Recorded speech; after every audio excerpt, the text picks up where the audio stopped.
ಮೂಡಲಗಿ ತಾಲೂಕಿನ ಗುರ್ಲಾಪುರ ಕ್ರಾಸ್ನ ನಿಪ್ಪಾಣಿ ಮುದ್ದೋಳ್ ರಾಜ್ಯ ಹೆದ್ದಾರಿ ಮೇಲೆ ಸಾವಿರಾರು ಸಂಖ್ಯೆಯಲ್ಲಿ ರೈತರು ರಸ್ತೆ ತಡೆದು ರಾಜ್ಯ ಹೆದ್ದಾರಿ ಬಂದ್ ಮಾಡಿ ಇಂದಿಗೆ 6ನೇ ದಿನಕ್ಕೆ ಕಾಲಿಟ್ಟಿದೆ. ಸರ್ಕಾರ ಹಾಗೂ ಸಕ್ಕರೆ ಸಚಿವರು ಮತ್ತು ಉಸ್ತುವಾರಿ ಮಂತ್ರಿಗಳು ಆ ಕಡೆ ತಲೆ ಹಾಕಿ ಕೂಡ ನೋಡಿಲ್ಲ. ರಮೇಶ್ ಕತ್ತಿಯೂ ಇಲ್ಲ, ಲಕ್ಷ್ಮೀ ಹೆಬ್ಬಾಳ್ಕರೂ ಇಲ್ಲ, ಪ್ರಭಾಕರ್ ಕೋರೆನೂ ಇಲ್ಲ. ಇವರೆಲ್ಲ ಕಾರ್ಖಾನೆ ಮಾಲೀಕರು. ಕಾರ್ಖಾನೆ ಚಾಲು ಆಗಬೇಕು, 15 ದಿನದಲ್ಲಿ ಬಿಲ್ಲನ್ನು ಕೂಡ ಕೊಡಬೇಕು. ಏನಾದರೂ ಉಡಾಪೇತನ ಏನಾದರೂ ಮಾಡಿದರೆ ನಿಮ್ಮ ಮನೆ ಬಾಗಿಲಿಗೆ ಹಲಗೆ ತೆಗೆದುಕೊಂಡು ಬರ್ತೇವೆ ಅಂತ ಕಾರ್ಖಾನೆ ಮಾಲೀಕರಿಗೆ ಎಚ್ಚರಿಕೆ ಕೊಡ್ತೇವೆ. ಮನೆಗೆ ಬರೋರು ಬಿಡೋರು ಅಂತಾರವ್ರ ನಮ್ಮನ್ನ 7-8 ವರ್ಷದಿಂದ ಲೂಟಿ ಮಾಡಿದ್ರೆ ನಮ್ಮ ಹಕ್ಕ ಐತಲ್ಲ, ನಮ್ಮ ರಕ್ತ ಬೆವರ ಸುರಿಸಿ ಕಬ್ಬು ಬೆಳೆದು ಕೊಟ್ಟದು. ಅದಕ್ಕಾಗಿ ಇವತ್ತ ಗುರ್ಲಾಪುರದಾಗ ಲಕ್ಷಾಂತರ ಜನ ಸೇರಿ ಸ್ವಾಭಿಮಾನದಿಂದ ಬೆಲೆ ನಿಗದಿ ಮಾಡತ್ತು. ನಾವು ಹಲಿಗೆ ತಗೊಂಡ್ಬರಬಾರ್ದಂದ್ರೆ ಇವತ್ತು ಬೆಲೆ ನಿಗದಿ ಆಗ್ಲೇಬೇಕು, ಹೌದಿಲ್ರಪ್ಪ? ನಾಳೆ ಹಲಿಗೆ ತಗೊಂಬರಕ್ ರೆಡಿ ಇದಿರಲ್ಲ. ನಾನಂತೂ ಯಾವ ಪುಣ್ಯಾತ್ಮನ ಮನೆಗೆ ಬೇಕಾದಾಗ ಬರಕ್ ರೆಡಿ ಅದು ನಾವ ಗುರುಗಳ. ಆಮೇಲೆ ನೋಡ್ರಿ ಮತ್ತ ಗಟ್ಟಿ ಆಗ್ಬೇಕ. ಗುರ್ಲಾಪುರದಾಗ ಇಲ್ಲಿ ಏನು ಯಾರು ಕೇಳೋರಿಲ್ಲ ಹೇಳೋರಿಲ್ಲ ಅಂತೇಳಿ ಕೂತದು ಅಂತೇಳಿ ನಾಳೆ ಅವ್ರ ಮನೆಗೆ ಬರೋಗಳು ಟುಸುಕಾಗಿರಿ. ನಮ್ಮ ಇದೇಗ ಗೋವಿಂದನ ಹೇಳ್ದಂಗ ಹಂಗೇನಿಲ್ಲಲ್ಲ. ಯಾಕಂದ್ರ ನಿಮ್ಮ ಪಟ್ಟು ನಿಮ್ಮ ಕಣ್ಣಾಗ ಚುಚ್ಚಿ ನಿಮ್ಮನ್ನ ಮಣ್ಣು ಕೊಡತಾರ, ಇಲ್ಲಿವರೆಗೆ ಕೊಟ್ಟದಾರ. ಇವತ್ತೆಲ್ಲ ನೀವು ಕಬ್ಬು ಬೆಳೆಗಾರ ದೇವತೆಗಳು ರೆಡಿ ಆಗಿದ್ರ ಅಂತೇಳಿ ಅವರಿಗೆ ಅಯ್ಯೋ ಅಯ್ಯೋ ಮಾಡತಾರ ಅವ್ರ. ಯಾಕಂದ್ರೆ ಈ 3 ಮಂದಿ ಹೆಸರು ಹೇಳ್ತಕ್ಕಂತ ಯೋಗ್ಯತೆ ಬೆಳಗಾವಿ ಜಿಲ್ಲಾ ರಾಜಕಾರಣಿಗಳಿಗಿಲ್ಲ. ಬಸವಣ್ಣ ಅಂತರ್ಜಾತಿ ಮದುವೆ ಮಾಡಿದ, ಬಿದ್ದಂತವ್ರನ್ನ ಎತ್ತಿ ಹಿಡಿದ. ಡಾಕ್ಟರ್ BR ಅಂಬೇಡ್ಕರ್ ಬಿದ್ದಂತವ್ರನ್ನ ಎತ್ತಿ ಹಿಡಿದ್ರು, ನ್ಯಾಯ ಕೊಡಿಸಿದ್ರು, ಕಣ್ಣೀರ್ ಹಾಕ್ಸಿದವ್ರು ಒರೆಸಿದ್ರು. 4 ದಿನ ಕುಂತೀವಿ. ಅಂಬೇಡ್ಕರ, ಬುದ್ಧ, ಬಸವಣ್ಣ ಹೆಸರು ಹೇಳ್ತೀರಿ, ಇಲ್ಲಿ ಬರಕ್ಕಾಗವತ್ತು.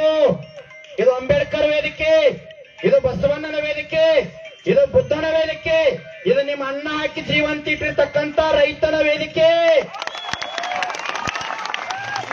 ಇನ್ನರೇ ತಿಳ್ಕೊ, ಈ ವೇದಿಕೆ ಮುಖಾಂತರ ಸಕ್ರಿಯ ಸಚಿವ ಶಿವಾನಂದ ಪಾಟೀಲ್ ಇಲ್ಲಿ ಬಾ, ಇಲ್ಲಂದ್ರ ನಾಳೆ ಕರೆ ಕೊಡ್ತೀವಿ. ಬಿಜಾಪುರ ಜಿಲ್ಲೆಯೊಳಗೆ 10,000 ಸಂಘಟನೆ ಕಾರ್ಯಕರ್ತರದಾರ. ಇಲ್ಲಿಂದ ಒಬ್ಬರು ಬರಂಗಿಲ್ಲ. 10,000 ನಿನ್ನ ಮನೆ ಮುಂದೆ ಗೇರಾವ್ ಹಾಕಿ ನೀನು ಹೊರಗೆ ಬರ್ಲಾರ್ದಂಗ್ ತಡೆಯೋ ತಾಕತ್ ರೈತ ಸಂಘ ಚೌನಪ್ಪ ಪೂಜಾರಿಗೆ ಐತಿ. ಬ್ಯಾರೆ ರೂಪಕ್ಕೆ ಹೋಗಬಾರ್ದು. ನಾವು ಏನು ಬಾಳ ಕೇಳಿಲ್ಲ, 4,000 ಕೇಳಿಲ್ಲ, 5,000 ಕೇಳಿಲ್ಲ. ಅಧಿವೇಶನದಾಗ ಬ್ಯಾರೆ ಐತಿ. ಆದ್ರ ನಾವು ಕೇಳಿದ ರೇಟ್ ಒಳಗೆ ಹೊಂದಾಣಿಕೆ ಮಾಡಿ ಮಾತನಾಡ್ಲಿಕ್ಕೆ ಬಾ.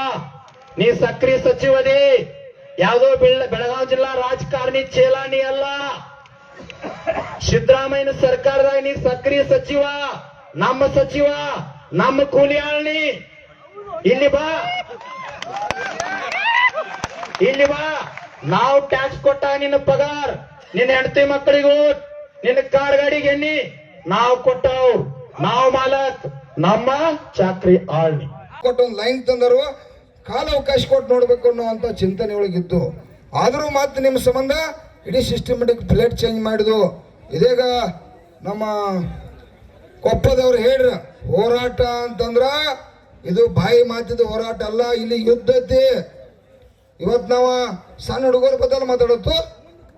ಒಬ್ಬರ ಕಾರ್ಖಾನೆ ಮಾಲೀಕ, ಒಬ್ಬರು ಜಿಲ್ಲಾ ಉಸ್ತುವಾರಿ ಪ್ರಭಾಕರ್ ಕೋಟೆ ಲಕ್ಷ ಕೋಟಿ ರೂಪಾಯಿ ಒಡೆಯ ಕತ್ತಿ ರಮೇಶ್ ಕತ್ತಿ ಅವರು ಕೂಡ ನೋಡ್ರಿ.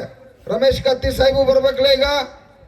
ಅವನವನು ಹೋಗುವತಕ್ಕ ಅವನವನು 3,400 ಅವನವನು ರೈತರಿಗೆ ಒಂದು 10 ಕೋಟಿ ರೂಪಾಯಿ ಹಿಡಿದು ತಿಂದುಪ್ಪ ಕೊಟ್ಟು ಬಿಡ್ನು ಅಂತ ಹೇಳ್ಬೇಕಲ್ಲ. ಇಲ್ಲ, ಜಿಲ್ಲಾ ಉಸ್ತುವಾರಿನೂ ಇಲ್ಲ, ಪ್ರಭಾಕರ್ ಕೋರೇನೂ ಇಲ್ಲ. ನಮ್ಮ ಲಕ್ಷ್ಮಿ ಅಕ್ಕ ತಾಯಿ ಅವರು ಕೂಡ, ಲಕ್ಷ್ಮಿ ಅಕ್ಕ ತಾಯಿ ಮಹಿಳಾ ಸಚಿವರು ಈಗಾಗಲೇ 2 ಕೂಡ ಸೌಹಾರ್ದದ 3ನೇ ಮಾಲೀಕರು.